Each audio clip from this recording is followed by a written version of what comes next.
Oke, jumpa lagi di Beyond Headline.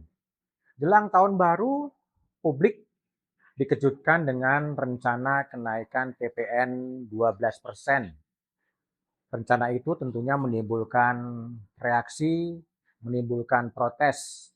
Tapi pada sisi yang lain, ada juga narasi yang diungkapkan oleh Presiden Prabowo Subianto bahwa pemerintah akan mengampuni, memberikan maaf terhadap koruptor yang mau mengembalikan harta yang dikorupsi kepada negara. Hal itu diucapkan oleh Prabowo Subianto ketika bertemu dengan warga negara Indonesia di Kairo. Pengembaliannya bisa terbuka, tapi bisa juga diam-diam, tapi intinya adalah dikembalikan. Pernyataan Prabowo Subianto itu memang menimbulkan kritik juga. Banyak orang yang terkejut karena di awal-awal pemerintahannya Presiden Prabowo Subianto mengatakan akan mengejar koruptor sampai ke Antartika. Bahkan Presiden Prabowo mengatakan menyiapkan pasukan khusus untuk mengejar koruptor sampai ke Antartika.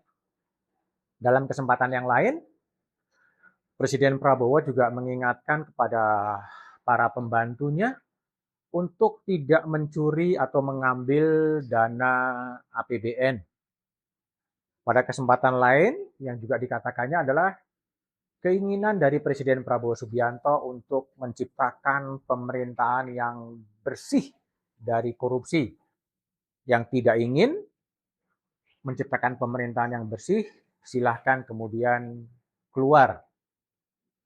Sehingga kemunculan pernyataan Presiden Prabowo bahwa pemerintah akan mengampuni koruptor yang ingin mengembalikan dananya menimbulkan kontroversi. Ada apa di balik perubahan pernyataan itu? Apakah memang kebijakannya berubah atau sekedar testing the water sebetulnya? Jika mengikuti pernyataan dari Menko Hukum Yusril Issa Mahendra, Yusril mengatakan amnesti itu dibolehkan. Memang pemerintah akan mengeluarkan amnesti pada terpidana. Dua pernyataan ini berbeda nuansanya.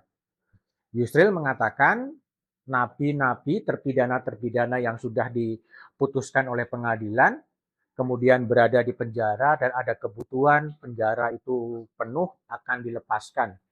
Langkah itu sah dan konstitusional.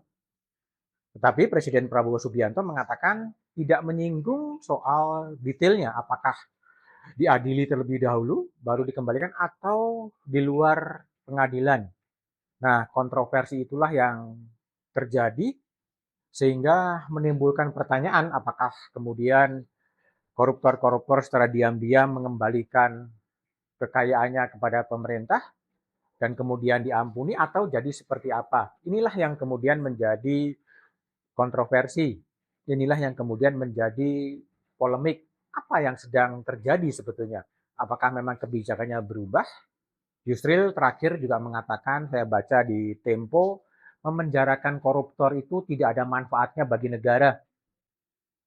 Iya, tetapi pertanyaannya adalah Undang-Undang Tipikor masih menganut hukuman penjara. Di tengah berbagai kontroversi itu, sebaiknya kembalilah kepada TAP MPR nomor 11 tahun 1998 yang mengatakan soal penyelenggaraan negara yang bersih dan bebas dari korupsi, bebas dari kolusi, dan bebas dari nepotisme.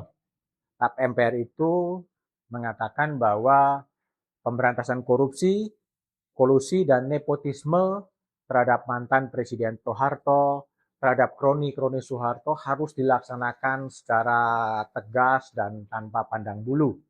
Jika memang akan ada kebijakan yang diubah, sebaiknya landasan hukumnya kemudian juga diubah dan publik juga kemudian dilibatkan agar publik tidak terbingung-bingung menghadapi rencana kenaikan PPN 12% di Januari 2025. Ya, pada sisi lain ada gagasan untuk memberikan maaf kepada para koruptor yang bertobat dan berniat untuk mengembalikan harta kekayaan yang dikorupsi kepada pemerintah.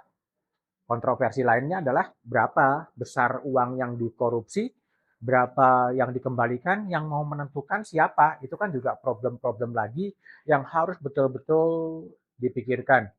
Sehingga libatkanlah publik, libatkanlah kelompok cerdik cendikia, sehingga kebijakan-kebijakan yang diambil itu berdasarkan sebuah kajian yang betul-betul empirik, ada buktinya, jadi semacam evidence based policy. Jadi bukan semata improvisasi yang membuat publik bingung terhadap rencana pengampunan terhadap koruptor.